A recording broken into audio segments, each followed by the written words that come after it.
Lah Al-Quran itu kan wahyu yang diterima oleh Muhammad menurut keyakinan Islam, tapi diberi judul wahyu Allah.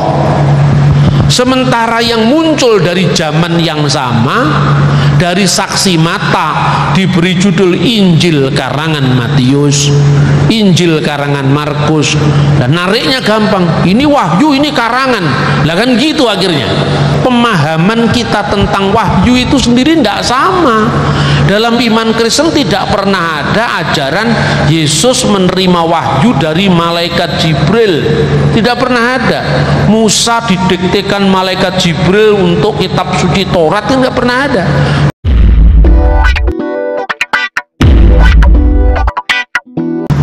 Bapak Ibu, saudara-saudara, kita hari ini mau sharing ya, berbagi mengenai tema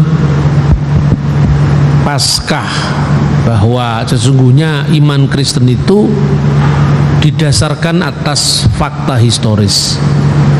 Makanya saya memberi judul bahwa kredo teologis kita, pengakuan iman kita itu dasarnya adalah fakta sejarah.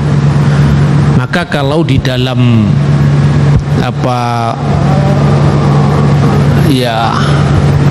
kalau di dalam pengakuan iman, ini pengakuan iman dalam bahasa Arab ini. Jadi kita jarang tahu bahwa sebenarnya ada komunitas Kristen yang sangat banyak di Timur Tengah. Jumlahnya lebih dari 25 juta sebetulnya. Jadi kalau di Eropa orang-orang Kristen memang sangat mayoritas, tetapi kan dipisahkan karena bahasa yang berbeda-beda. Di Perancis, Inggris, Jerman, ya. Tapi kalau di Timur Tengah itu bahasanya satu, yaitu bahasa Arab.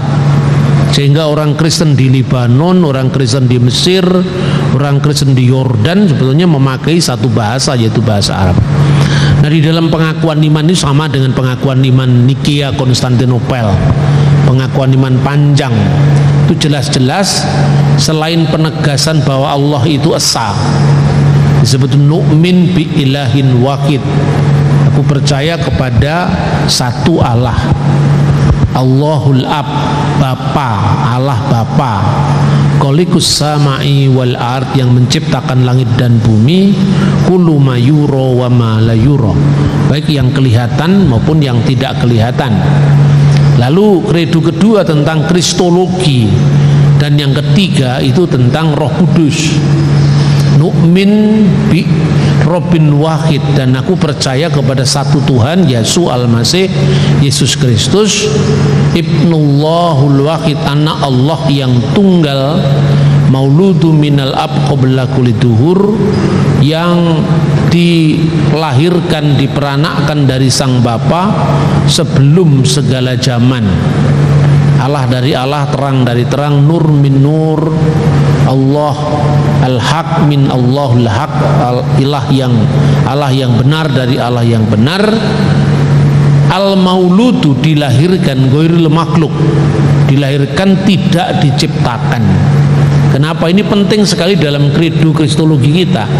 Kristus sebelum datang ke dunia dia sudah ada sebagai sang firman, sebagai kalimatullah, firman Allah yang satu dengan Allah, dan tidak ada waktu di mana Allah tidak pernah bersama dengan sang firman dan Roh Kudus. Maka kalau Yesus disebut kalimatullah, itu artinya Yesus itu kekal bersama dengan Allah.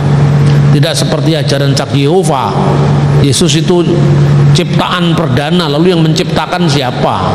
Yang menciptakan Allah, berarti Allah menciptakan kan dengan firman-Nya. Masa firman-Nya diawali oleh waktu?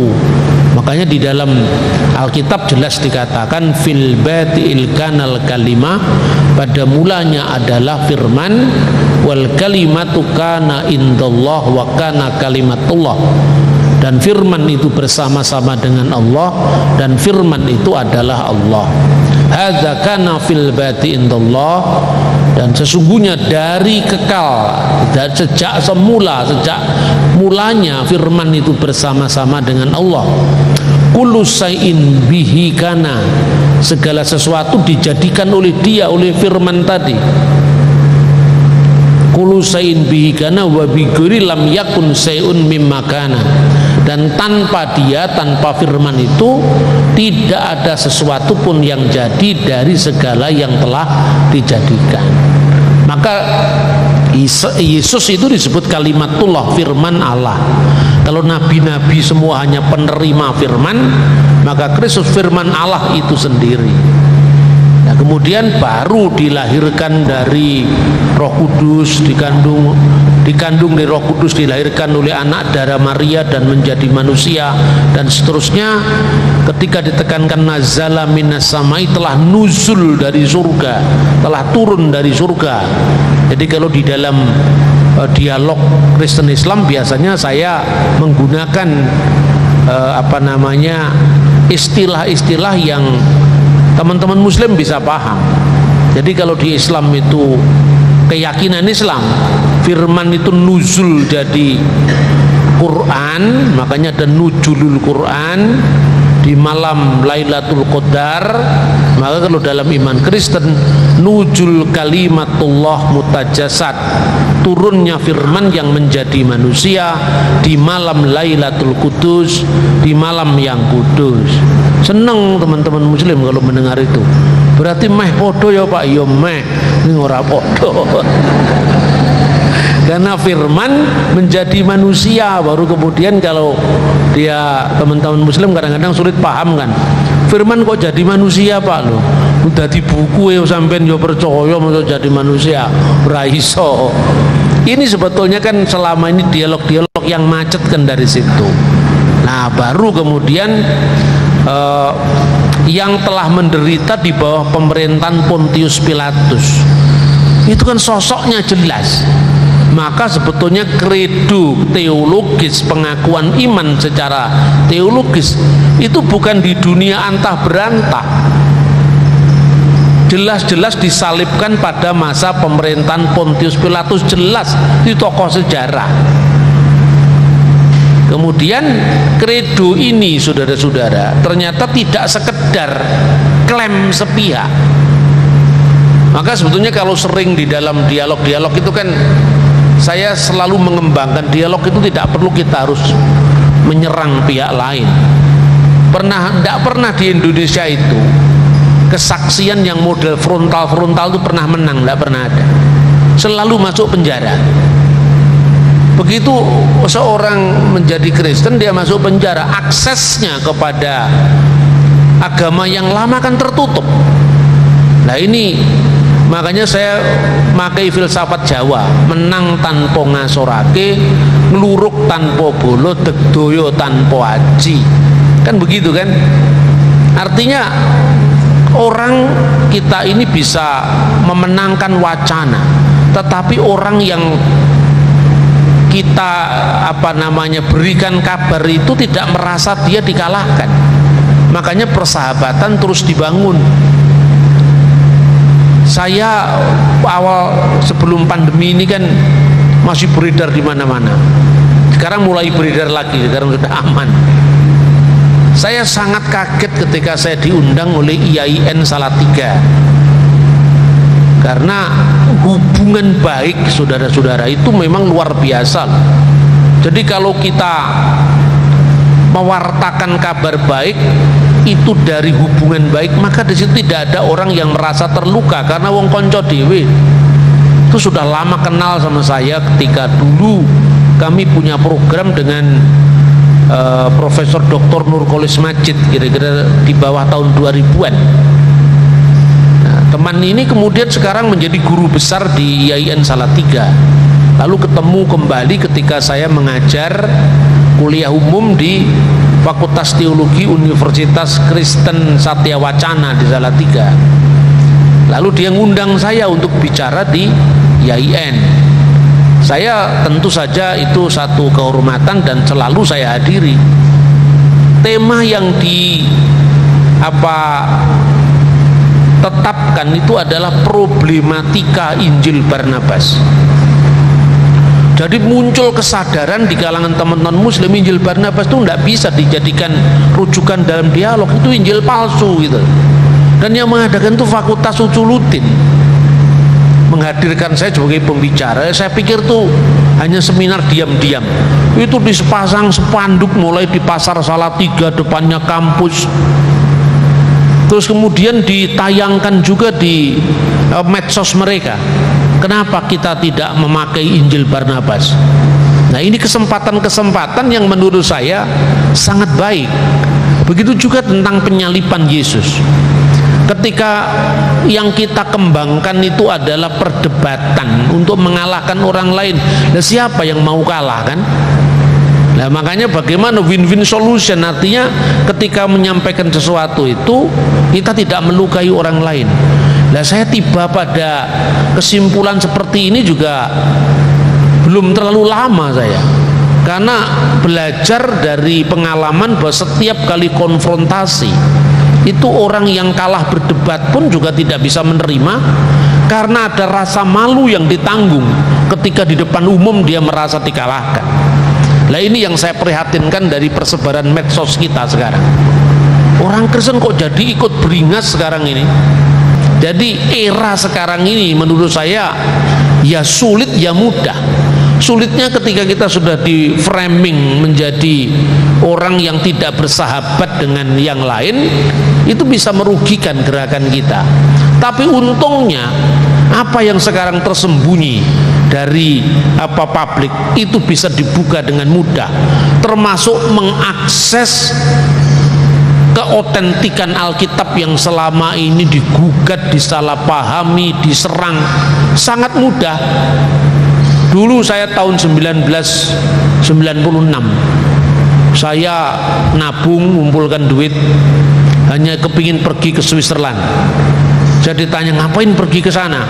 Saya kepingin lihat itu Injil dalam bentuk papirus yang usianya lebih dari 2000 tahun ya, kurang lebih ya. Itu kan papirus yang disimpan di sana namanya Bibliotheca Bodmeriana. Itu dari tahun 115 Masehi. Ada yang dari tahun 85 surat-surat Paulus itu. Nah, orang yang memiliki naskah yang ribuan jumlahnya, persebarannya paling luas, kok dituduh palsu gitu loh. Saya ingin menyaksikan dengan mata kepala sendiri, dan Tuhan mengizinkan saya mengabulkan doa saya mengunjungi tempat-tempat yang kepingin saya kunjungi, termasuk Museum Israel. Lalu pikiran saya, kekristenan itu memiliki bukti-bukti otentik yang luar biasa, tapi kenapa ini nggak pernah ada suaranya di seminari-seminari? Kenapa tidak pernah dijadikan fokus untuk dijadikan rujukan ketika kita bertarung wacana? Sementara kekristenan ini kan sibuk dengan bermain di wilayah normatif. Maka ketika persoalan sejarah itu digugat, ya kita sama-sama dengan yang menggugat, karena ayat lawan ayat. Kan begitu kan? Coba sekarang Kristen itu yang menjadi pusat beritanya adalah salib dan kebangkitan Yesus. Tanpa itu Kristen tidak ada. Kalau Yesus tidak bangkit di antara orang mati, apa bedanya Yesus dengan nabi-nabi yang lain? Sehebat apapun tokoh di muka bumi ini, semua almarhum kan, kecuali hanya Kristus yang tidak almarhum. Itu sebetulnya berita Kristen, berita yang utama. Makanya tanpa kebangkitan orang mati, sia-sialah kepercayaan kamu, sia-sialah pemberitaan kami, kata Rasul Paulus. Tetapi dengan mudahnya itu dilawan dengan keyakinan sebuah ayat. Jadi orang Kristen mewartakan bahwa kematian Kristus itu membawa penebusan dosa bagi orang yang percaya kepadanya, tetapi enak aja dijawab, oh Yesus tidak mati di salib, tapi orang lain yang disamarkan. Tapi anehnya Kristennya kok minder itu loh. Saya jadi mikir itu loh, kok justru kita yang minder? Mestinya kan gak minder. Dan sekarang pertanyaan lah, kuwi kan ayatmu. Lah ayatmu kan ayatmu dewe, aku ora melok duwe ayat kok. Lah kenapa kau memaksakan ayat? Lah Kristennya biasanya menanggapi dengan ayat, ini loh ayatnya Matius, ini ayatnya Markus, ini ayatnya Lukas. Lah bagi saya ya tidak seimbang perbandingan seperti itu. Karena apa? Satunya ini kan muncul dari zaman yang sama. Kan begitu kan? Perjanjian baru itu kan ditulis paling akhir abad pertama. Itu pun hanya Yohanes yang paling akhir menulis, karena Yohanes meninggal di Efesus dalam usia tua. Antara dia hidup, ya, artinya dia berkarya, dengan naskah kuno yang ditulis olehnya itu hanya berjarak 18 tahun. 18 tahun yang lalu itu kan 2002, saudara-saudara. 2000 berapa itu? Sekarang 2022, 2004. Ya, saya sudah sering khotbah di temannya Pak Yopi waktu itu di Ngunut, ya kan. Jadi artinya itu dekat sekali antara jaraknya Rasul dengan teks terkuno yang ditulis, yang namanya Papirus P46. Itu 10 surat Paulus. Sekarang naskahnya disimpan di Biblioteka Bodmeriana itu. Paulus meninggal tahun 67 di Roma. Sementara suratnya ditemukan tahun 85 menurut uji karbon radio orang aktif. Jaraknya hanya 18 tahun. Berarti informasi-informasi sejarah termasuk penyalipan itu akurat, hanya berjarak begitu dekat. Sementara orang percaya dengan Aristoteles, Plato, Sokrates, sampai dalilnya dihafalkan di setiap kita masuk kuliah. Menurut Aristoteles manusia adalah zoon politikon. Lah Aristoteles hidup di abad ketiga, naskahnya paling awal ditemukan tahun 900 Masehi. 1300 tahun, jumlah naskahnya cuma 7 atau 8. Lah ini naskah perjanjian baru kita punya 5000 lebih naskah. Lah inilah yang sebetulnya kerinduan saya, ini mesti diangkat sebagai tema utama dalam interaksi teologis kita dengan pihak lain. Kan seperti itu. Dan kedua, penampilan kita ini jangan jadi penampilan seorang pendakwah, karena itu mudah dicekal. Penampilan kita ini penampilan seorang seperti akademisi murni, ya, wajahnya kebangsaan. Makanya ketika ada izin STT yang tidak diteruskan karena pemiliknya itu meninggal, dilimpahkan kepada saya, namanya saya ganti Pancasila Cita, artinya idea tentang Pancasila. Nanti rencananya saya mau ibatkan teman-teman muslim untuk memperkuat tentang spiritualitas Pancasila. Soal bagaimana kita ke dalam, yang keluarnya kan Pancasila, Pancasila. Ke dalam kita perkuat hal-hal yang sifatnya Kristiani. Tapi pembawaannya kan ramah. Lah kalau belum apa-apa sudah di di stick makan, oh ini pekabar Injil, kan ditutup semua pintu-pintu. Nah makanya ini yang saya namakan metode S3. S3 itu sluman, slumun, selamat. Jadi orang tidak merasa dikalahkan. Nah sekarang kembali ke tema ini. Salib itu Bapak Ibu, tanpa membaca Injil pun itu pasti. Nah makanya saya tadi mengatakan ini tidak imbang. Ini ayat lawan ayat. Satunya dari abad ke-7, satunya dari abad yang sama. Kan itu kan. Lah Al-Quran itu kan wahyu yang diterima oleh Muhammad menurut keyakinan Islam. Itu kan munculnya abad ke-7, 600 tahun lebih setelah peristiwa terjadi. Tapi diberi judul wahyu Allah. Sementara yang muncul dari zaman yang sama, dari saksi mata, diberi judul Injil karangan Matius, Injil karangan Markus. Dan nariknya gampang, ini wahyu, ini karangan. Lah kan gitu akhirnya. Dalam komunikasi pun kita kan gagal. Lah padahal konsep wahyu itu apa? Kan perlu dijelaskan dulu. Seringkali saya mengatakan, wahyu lek wahyumu toh Mas. Lek gangguku ya wahyuku dewe. Bagi yang percaya ini wahyu Tuhan, bagi yang nggak percaya wahyu Sutresno, wahyu Suhendro, kan gitu kan. Lah apa itu bisa dipaksakan? Kedua, pemahaman kita tentang wahyu itu sendiri tidak sama. Dalam iman Kristen tidak pernah ada ajaran Yesus menerima wahyu dari malaikat Jibril. Tidak pernah ada. Musa didiktekan malaikat Jibril untuk kitab suci Taurat, itu tidak pernah ada. Makanya begitu di dalam kitab Ulangan ada ungkapan kematian Musa, maka matilah Musa.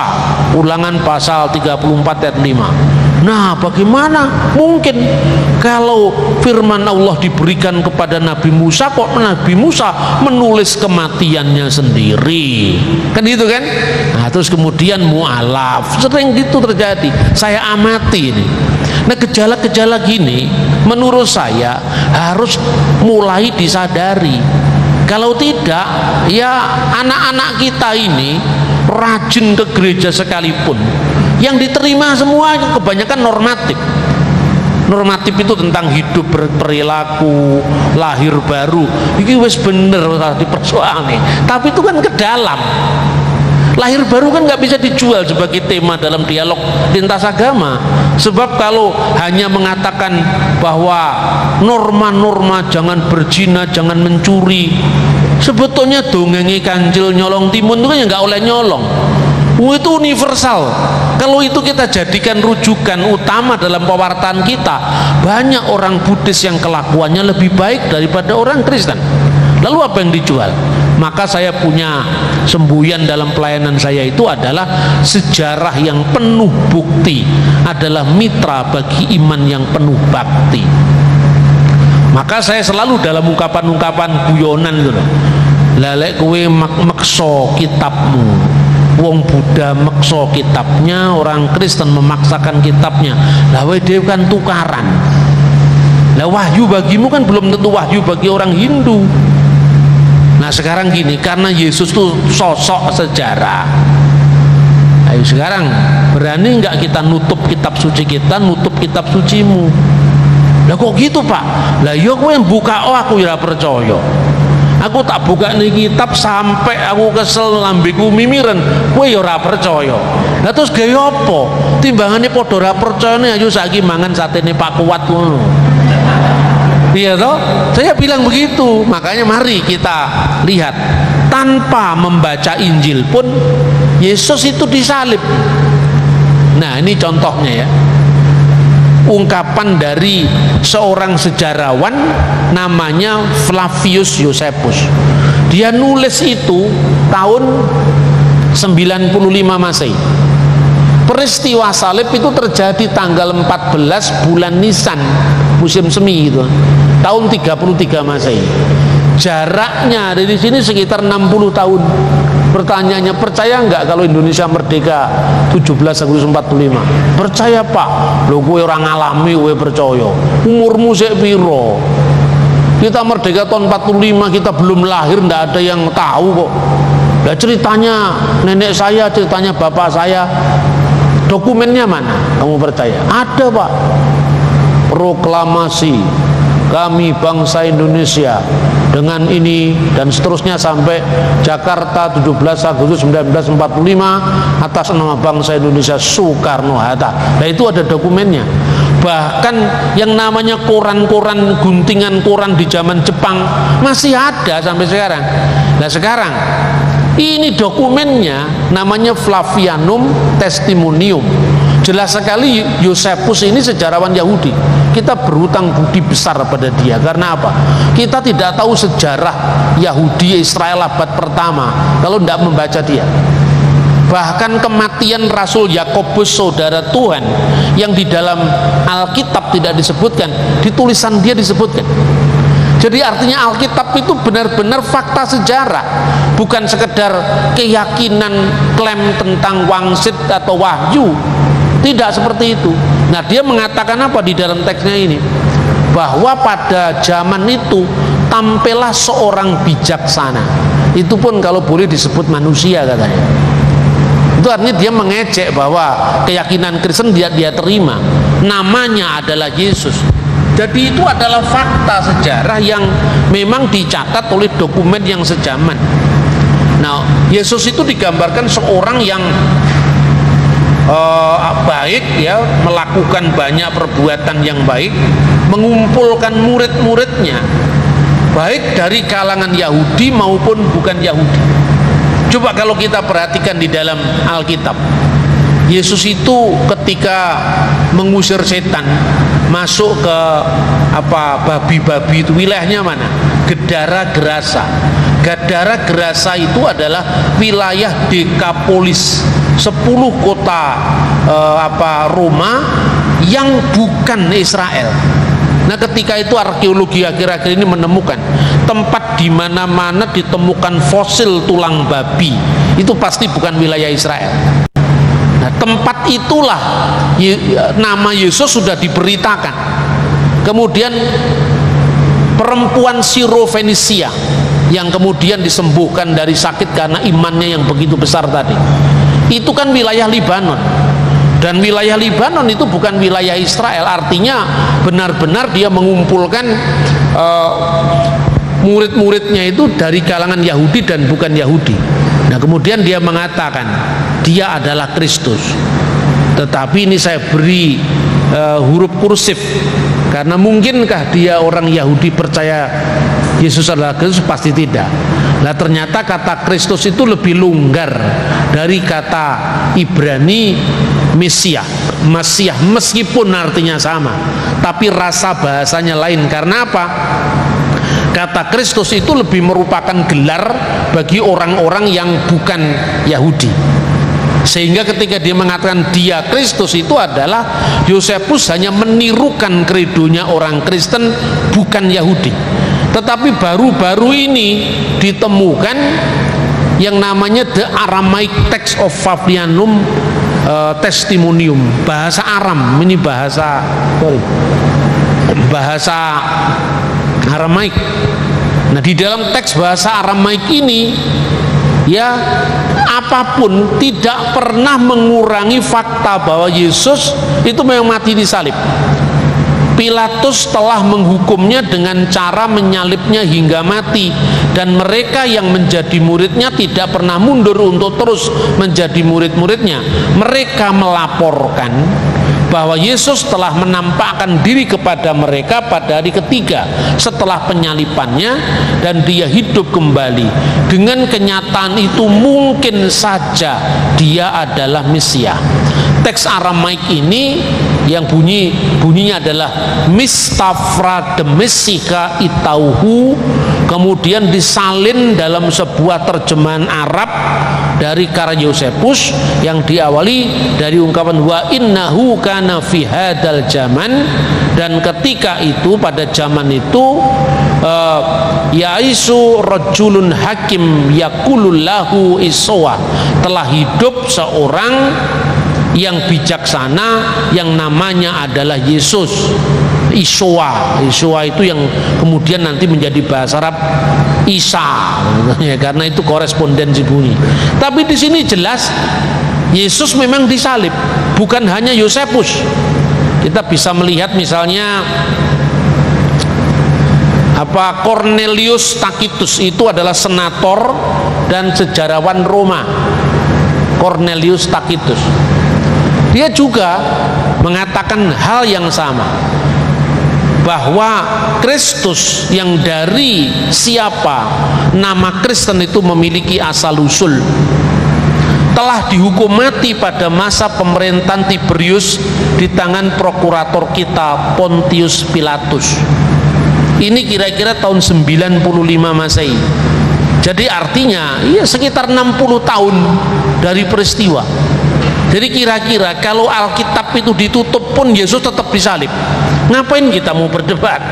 Gitu kan? Nah, tapi orang juga bisa salah paham. Pak Bambang kenapa tidak membaca Alkitab? Lek tak waca kok ya ora percaya, gawe apa? Ngomong sejarah ya sejarah. Nah, berarti Alkitab tidak ada gunanya untuk Pak Bambang. Ya tetap ada, itu urusan intern saya. Kalau kamu tanya Yesus disalib, pasti disalib, itu sejarah. Tapi kalau kamu tanya ke saya, untuk apa Yesus disalib? Jawabannya di Alkitab. Pasti toh, karena itu jawaban iman. Tapi kalau sejarahnya itu universal, semua orang bisa lakukan itu. Jadi catatan Yosefus, catatan Tacitus jelas sekali. Nama Christianos, ya, nama Kristen itu auctor nominis eus Christus Tiberu imperitate per precuratorem Pontium Pilatum supplicio ad fetus ferat. Jadi artinya jelas senator Romawi, ahli hukum Roma menulis kira-kira 60 tahun setelah peristiwa Yesus mati disalib. Fenomena kebangkitan kemudian dijelaskan juga oleh penulis Roma yang lain, ya, namanya adalah, nih saya buka dulu, ini Mara bin Serapion. Nah, ini dulu aja. Orang Yahudi yang menyalibkan Yesus itu pun dia mengatakan seperti ini: pada hari sebelum Paskah, BRF Hapesah, mereka menggantung Yesus. Pada hari menjelang Paskah, RF Hapesah, talauhu li Yesua, telah digantung Yesus. Ini Traktat Sanhedrin 43a. Karena orang Yahudi tidak punya kata salib, cross, bahasa Yunani stauro, karena itu hanya dikenal oleh orang Roma, maka orang Yahudi menyebutnya digantung, karena kata salib itu tidak ada. Makanya Yesu atau Yesua oleh orang Yahudi disebut Yesu Hatalui, Yesus yang digantung. Nah, yang nyalip saja ngomong Yesus disalib kok. Masa ratusan tahun kemudian orang percaya dengan informasinya dia. Terus biasanya teman-teman muslim yang dekat dengan saya itu jadi gini, Pak, sampean bener-bener nggak mau merujuk Quran. Wegah tuh mas masuk kitab duduk Quran. Aman kan? Yo, saya nggak kena penodaan agama. Itu kalau caranya orang hukum kalau menghindar dari jerat hukum kan begitu, ya toh. Orang gitu jangan polos-polos sekali. Tapi kalau orang kemudian nanya terus ke saya, lah kalau menurut Pak Bambang Quran itu kitab suci apa enggak? Wahyu Tuhan apa enggak? Ya wahyu lah. Tapi wahyumu bukan wahyuku kan. Nabi Muhammad itu nabi, yo jelas nabi toh. Nabi sampeyan, bukan nabinya orang Hindu, bukan nabinya orang Kristen. Salah-salah yang terjadi itu karena apa? Memaksakan paradigma kita kepada orang lain. Lalu ketika Anda mengatakan Nabi Muhammad nabi terakhir, iya terakhir bagi orang Islam. Bagi sekte Manikianisme yang terakhir ya Nabi Mani. Nabi Mani itu hidup di abad ketiga. Dia anaknya seorang tokoh Zoroaster, agama lama Persia itu. Umur 12 tahun dia mendapatkan wahyu, ya, diketahui bahwa anaknya akan menjadi nabi. Lalu dibawalah dia ke Mesopotamia. Sampai di sana dia menyatakan kenabiannya di depan Kaisar Persia yang namanya adalah Kaisar tahun 215 atau 220-an itu. Nah, kemudian itu masih zamannya Konstantinus, ya. Kemudian setelah dia di bawah Konstantinus, kemudian dia menyatakan kenabiannya. Apa yang dikatakan oleh Nabi Mani? Kitabnya bahasa Arab, namanya Evangelion dari bahasa Yunani diaramkan Evangelion de Mani, dan dia mengatakan apa? Akulah kutmata de Nabiya, nabi yang terakhir, puncak segala nabi. Juga aku inilah kutmata deslihe, puncak segala rasul yang menyimpulkan ajaran mulai dari zaman Adam sampai Yesus. Dan Mani ini juga seorang parakletos, penghibur yang dijanjikan. Agamanya namanya Dina Nuhra, agama terang. Nah, jadi sejak zamannya Mani sampai zamannya Joseph Smith itu ada nabi terakhir. Lah terus gue nabi terakhir melok sopo? Melok Nabi Muhammad, ya melok karo Kanjeng Nabi. Wong Mani ben melok karo Kanjeng Nabi Mani, wong Mormon melok Kanjeng Nabi Joseph Smith, awake dhewe Gusti Yesus Kristus, gitu loh. Itu Pancasila itu gitu caranya. Nggak usah kita memaksakan klaim kita kepada orang lain. Sejuk kan? Nah, terakhir apa yang tertulis dari keyakinan-keyakinan keagamaan yang bisa di cross check dari sejarahnya. Lucianus dari Samosata dalam bukunya yang berjudul Peregrinus 11 itu tahun 170 Masehi, dia mengatakan apa? Kaum Kristen itu seperti yang kamu tahu menyembah seorang pria. Sampai hari ini tokoh terkemuka yang memperkenalkan ritus baru yang disalibkan karena alasan tersebut. Jadi artinya data sejarah semua dari abad-abad kekristenan awal tidak ada satupun yang menyangkal penyaliban Yesus. Kalaupun ada, itu yang disangkal bukan historisitas atau kesejarahan penyaliban Yesus, tetapi naskah-naskah klenik Kristen itu yang menyangkal. Nah, klenik Kristen itu misalnya apa? Pada zaman Rasul Yohanes itu sudah ada kelompok yang namanya Gnostik.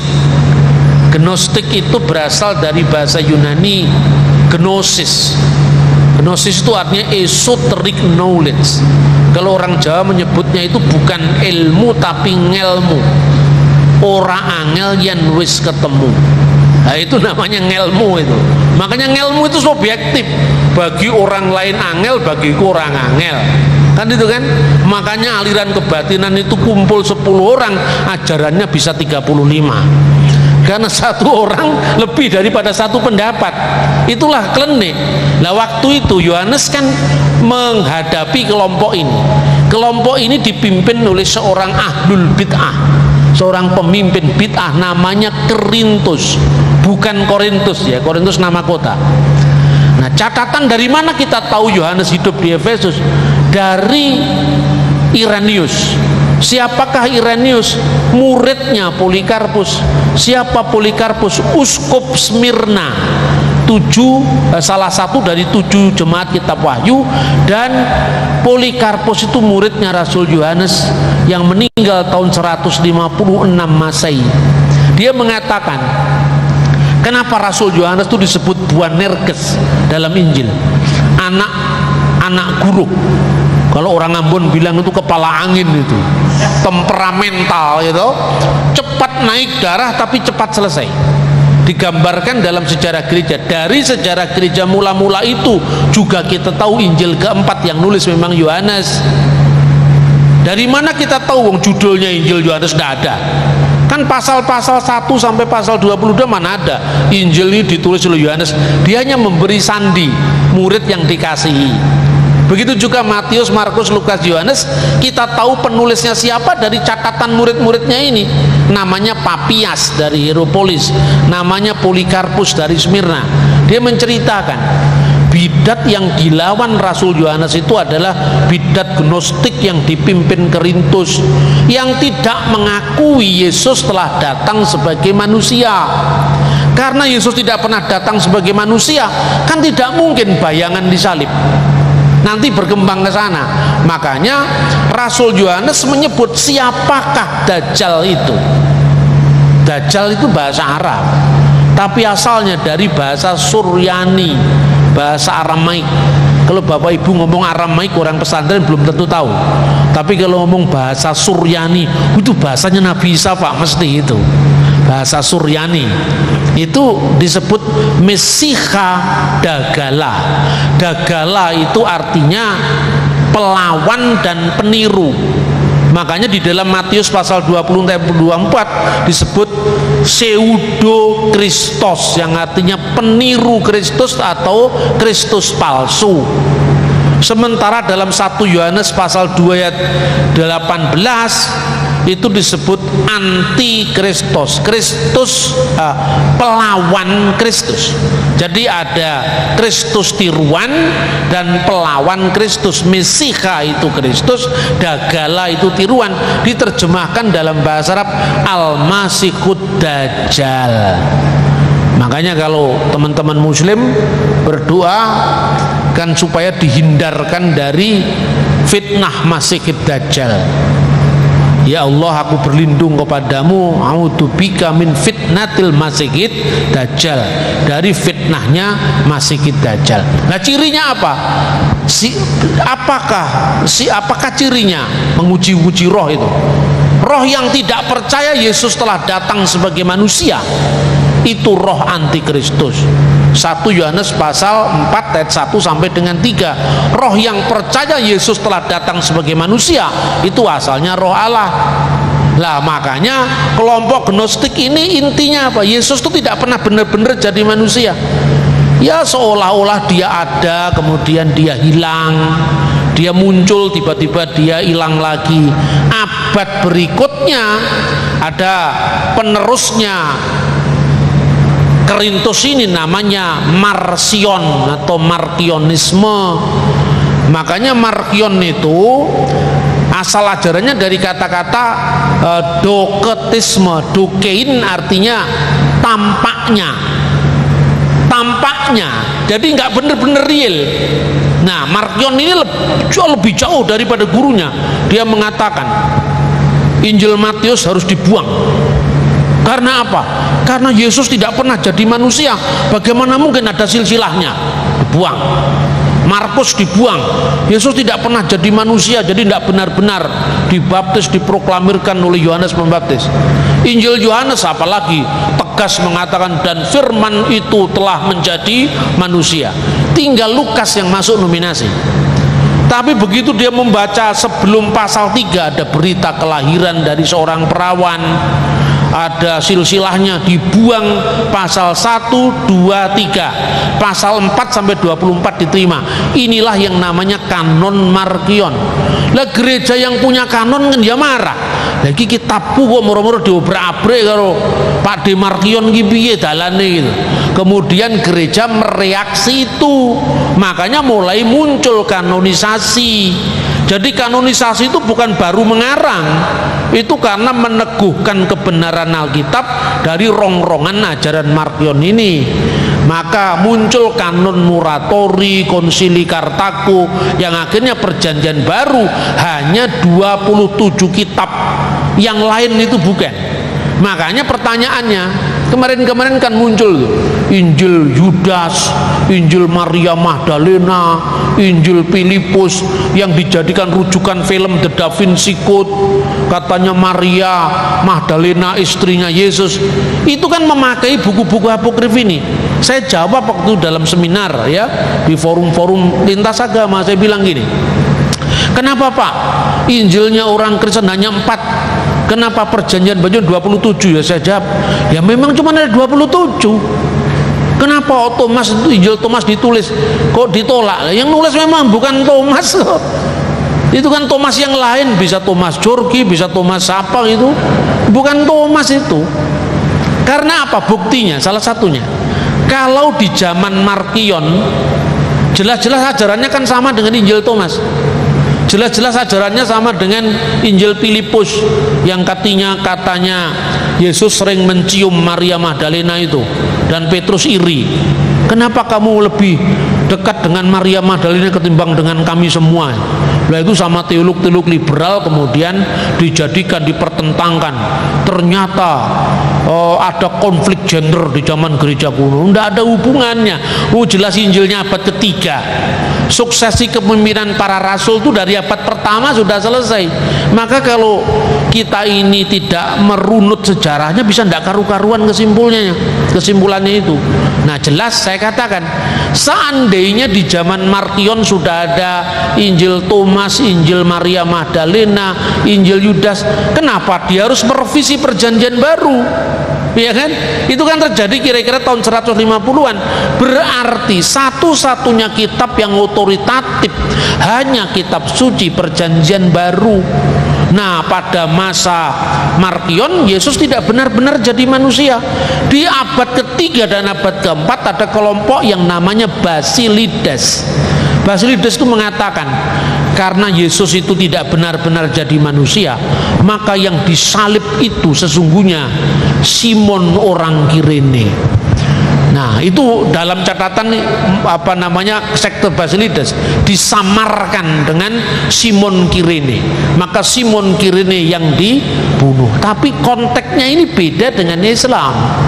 Kalau orang Gnostik ini mengatakan Yesus tidak disalib karena Yesus bukan manusia, dia hanya bayangan, tidak real.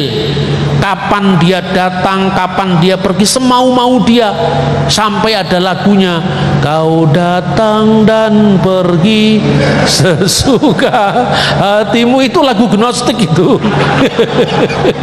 Iya kan, saudara-saudara. Nah makanya kalau di Islam kan tidak, di Islam ungkapan wa ma qataluhu wa ma sholabuhu walakin subyalahum, mereka tidak membunuhnya dan mereka tidak menyalibnya, melainkan yang disamarkan bagi mereka. Itu reaksi terhadap kesombongan Yahudi. Karena orang Yahudi mengatakan wa kaulihim, dan kata-kata mereka dan ucapan mereka, inna qatalnal masih ibnu Maryam, kami telah membunuh Al-Masih putra Maryam, Rasulullah, Rasul Allah itu, wa ma qataluhu wa ma sholabuhu walakin subyalahum. Shadaqallahul azim. Tidak membunuh dia dan tidak menyalib dia, melainkan yang disamarkan bagi mereka. Jadi itu ngadepi kesombongan Yahudi. Kamu Yahudi tidak mungkin bisa memadamkan dakwahnya Kanjeng Nabi, kira-kira seperti itu. Isa saja saya bunuh, kira-kira seperti itu. Tidak, padahal kamu tidak membunuh dia. Bagaimana penafsirannya itu bukan urusan saya. Mau tafsirannya bener mau ndak, ngaku tutup kitabku ngapain? Ya kamu selesaikan sendiri dong, tafsirannya ora podo. Satu mengatakan yang diserupakan Yudas Iskariot, yang lain mengatakan Simon Kirene, yang lain bernama Sarjis. Ada yang namanya Sarjis. Sarjis itu mungkin Sergius, itu tokoh-tokoh bapak gereja yang muncul tapi tidak di zaman Yesus, itu zaman abad-abad kemudian. Katanya yang disalib itu Sarjis, yang disalib itu Simon Kirene, yang disalib Simon Petrus, yang disalib Yudas Iskariot. Selesaikan dulu. Ini kan soal problem tafsir di Islam. Lah kalau kamu sendiri belum menyelesaikan, ngapain persoalan penyalipan kamu persoalkan? Kira-kira kalau dibandingkan, kumpulkan 10 pendeta dari berbagai macam aliran gereja, ya, bahkan Katolik, bahkan Ortodoks sekarang, kumpulkan. Satunya di Mesir, Ethiopia, Roma, Tulungagung, Campur Darat, Blitar. Kumpulkan pendeta-pendeta itu, takono, Yesus disalib apa enggak Pak Pendeta? Oh, dia yang disalibkan masa pemerintahan Pontius Pilatus. Pasti beragam. Takonono saiki wong Islam kabeh NU. Enggak usah Muhammadiyah, enggak usah Ahmadiyah, yang percaya Yesus disalib tapi enggak sampai mati. NU kabeh. Wong Tulungagung kabeh, kurang ngomong sekarang. Takonono, Yesus disalib apa enggak? Jawabannya pasti beda-beda. Itu artinya apa? Artinya opini penafsiran tidak bisa mengubah sejarah.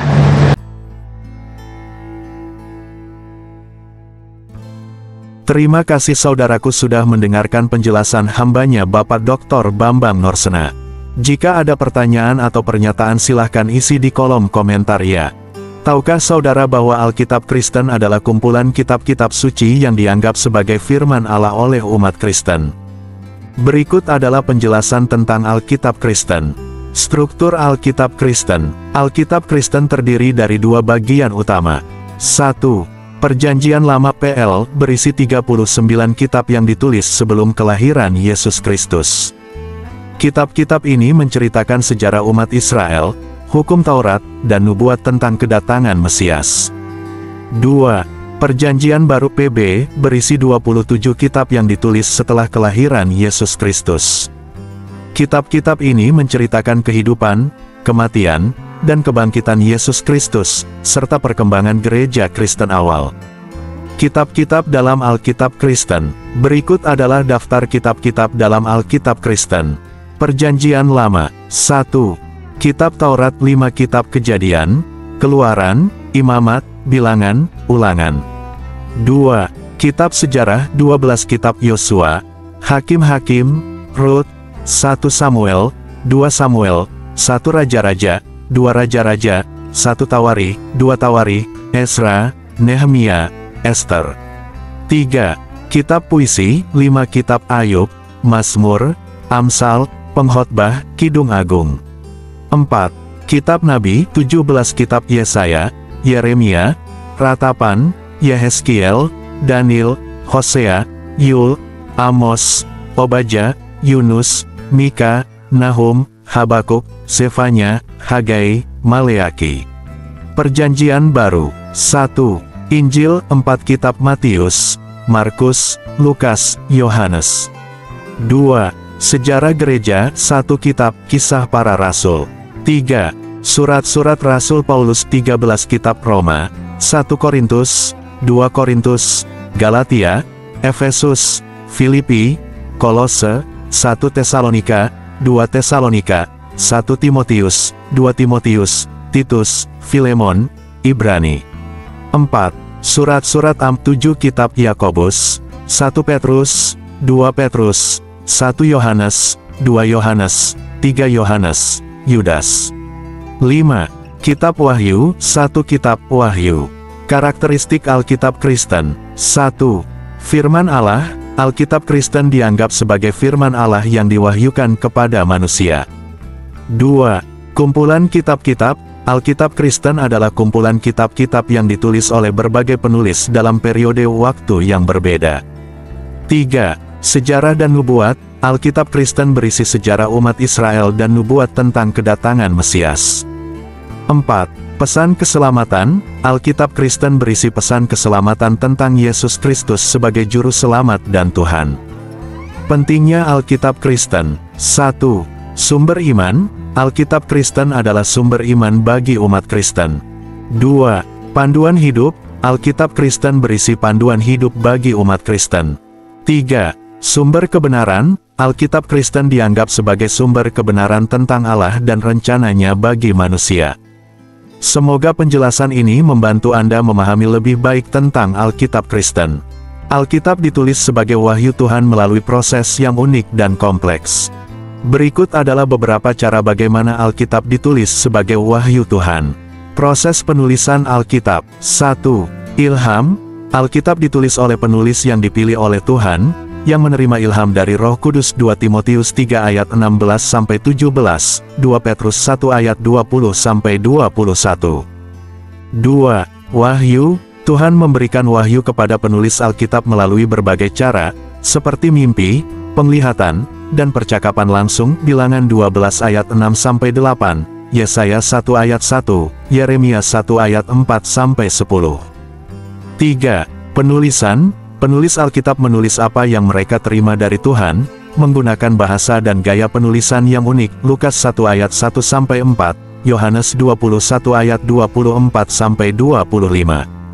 4. Pengumpulan. Kitab-kitab yang ditulis oleh penulis Alkitab dikumpulkan dan disusun menjadi satu kesatuan yang utuh, yaitu Alkitab. 2 Petrus 3 ayat 15-16.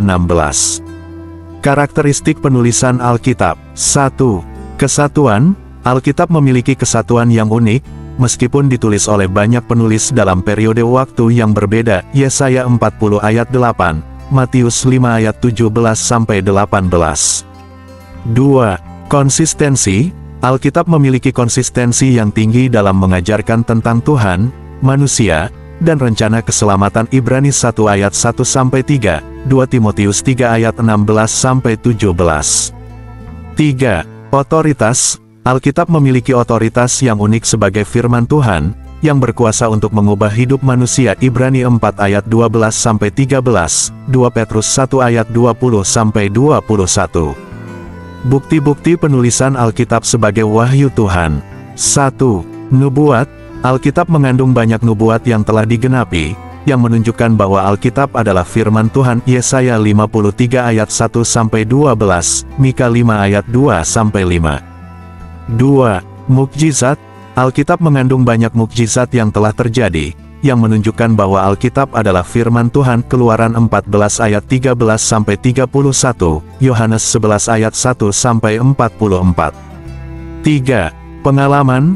Alkitab mengandung banyak pengalaman orang-orang yang telah mengalami keselamatan dan perubahan hidup melalui firman Tuhan. Lukas 15 ayat 11-32, 2 Korintus 5 ayat 17-21. Pesan utama atau inti dari Alkitab adalah berisi tentang kasih Allah kepada manusia dan rencananya untuk menyelamatkan manusia dari dosa dan kematian. Berikut adalah beberapa pesan utama atau inti Alkitab. Kasih Allah. 1. Allah menciptakan manusia karena kasih-Nya, Kejadian 1 ayat 26-27. 2. Allah mengutus Yesus Kristus sebagai juru selamat karena kasih-Nya, Yohanes 3 ayat 16. 3. Allah memberikan Roh Kudus sebagai pembantu karena kasih-Nya, Yohanes 14 ayat 26. Dosa dan kematian. 1. Manusia jatuh ke dalam dosa karena ketidaktaatan Adam dan Hawa, Kejadian 3 ayat 1-7. 2. Dosa menyebabkan kematian rohani dan jasmani, Roma 6 ayat 23. 3. Manusia tidak dapat menyelamatkan diri sendiri dari dosa dan kematian, Roma 3 ayat 23. Penyelamatan melalui Yesus Kristus. 1. Yesus Kristus adalah juru selamat yang diutus oleh Allah untuk menyelamatkan manusia dari dosa dan kematian, Yohanes 3 ayat 16. 2. Yesus Kristus mati di kayu salib untuk menebus dosa manusia, Roma 5 ayat 8. 3. Yesus Kristus bangkit dari kematian untuk memberikan hidup yang kekal kepada orang-orang yang percaya kepadanya, 1 Korintus 15 ayat 3-4. Tanggapan manusia. 1. Manusia harus percaya kepada Yesus Kristus sebagai juru selamat untuk diselamatkan dari dosa dan kematian, Yohanes 3 ayat 16. 2. Manusia harus bertobat dari dosa-dosa mereka dan mengikuti perintah Allah, Matius 4 ayat 17. 3. Manusia harus hidup dalam kasih dan ketaatan kepada Allah untuk menerima hidup yang kekal, Yohanes 14 ayat 15. Firman Tuhan memiliki banyak manfaat untuk menumbuhkan iman. Berikut adalah beberapa manfaat firman Tuhan untuk menumbuhkan iman. Manfaat firman Tuhan untuk menumbuhkan iman. 1. Mengenal Allah. Firman Tuhan membantu kita mengenal Allah lebih dalam dan memahami karakternya, Yohanes 1 ayat 1 dan 14. 2. Membangun iman. Firman Tuhan membantu kita membangun iman dan memperkuatnya, Roma 10 ayat 17, Ibrani 11 ayat 1. 3. Memberikan pengharapan. Firman Tuhan memberikan pengharapan dan kepastian tentang masa depan kita, Yeremia 29 ayat 11, Roma 8 ayat 28. 4. Mengajar kebenaran. Firman Tuhan mengajar kita tentang kebenaran dan membantu kita membedakan antara yang benar dan yang salah, Yohanes 17 ayat 17, 2 Timotius 3 ayat 16-17. 5. Membimbing kehidupan. Firman Tuhan membimbing kita dalam kehidupan sehari-hari dan membantu kita membuat keputusan yang tepat, Mazmur 119 ayat 105, Amsal 3 ayat 5-6.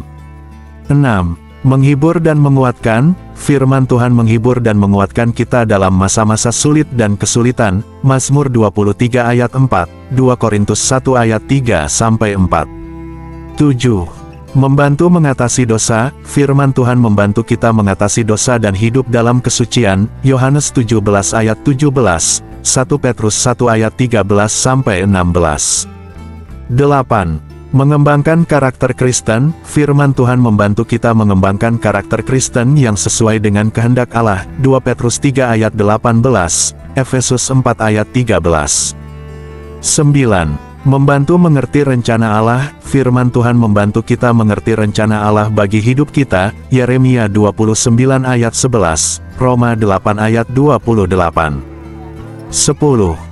Menguatkan hubungan dengan Allah. Firman Tuhan menguatkan hubungan kita dengan Allah dan membantu kita hidup dalam kehadirannya, Yohanes 15 ayat 7, Efesus 3 ayat 16-19.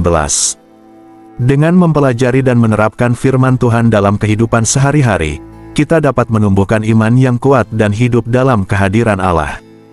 Memberitakan firman Tuhan dapat dilakukan dengan berbagai cara, baik secara lisan maupun tulisan. Berikut adalah beberapa cara untuk memberitakan firman Tuhan. Cara lisan. 1. Khotbah. Memberitakan firman Tuhan melalui khotbah di gereja atau tempat ibadah lainnya.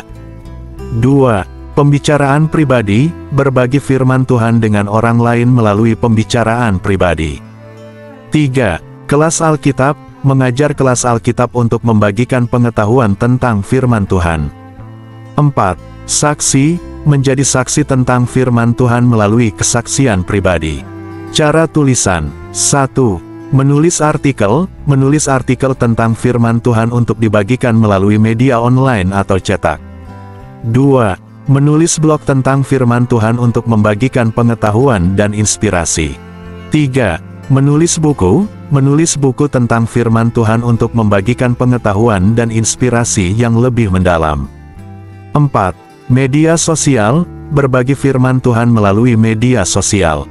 Cara lain. 1. Menggunakan seni seperti musik, lukisan, atau puisi untuk memberitakan firman Tuhan.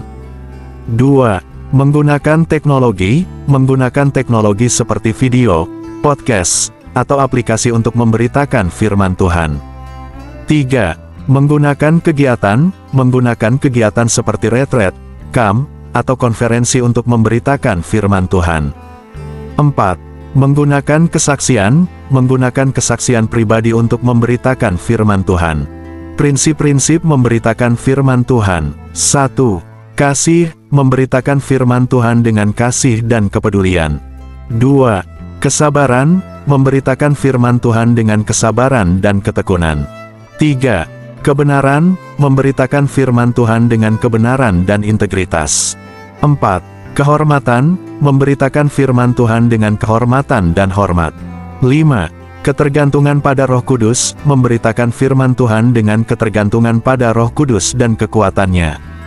Oleh sebab itu saudara, banggalah menjadi umat Tuhan yang memiliki Alkitab sebagai tuntunan hidup. Yuk baca, renungkan dan lakukan firman Tuhan. Maka imanmu akan bertumbuh dan engkau akan semakin mengenal Allah dengan benar.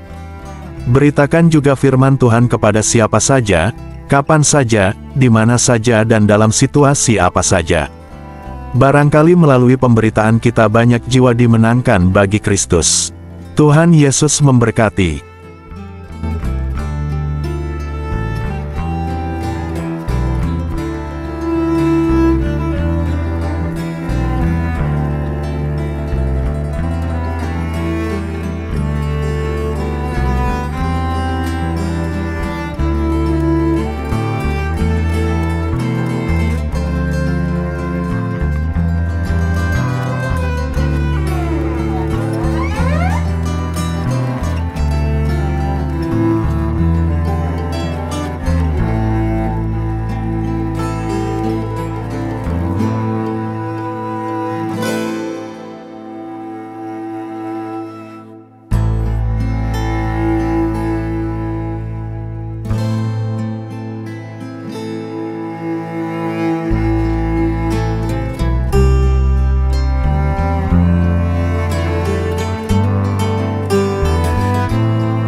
Joy to the world, the Lord is come.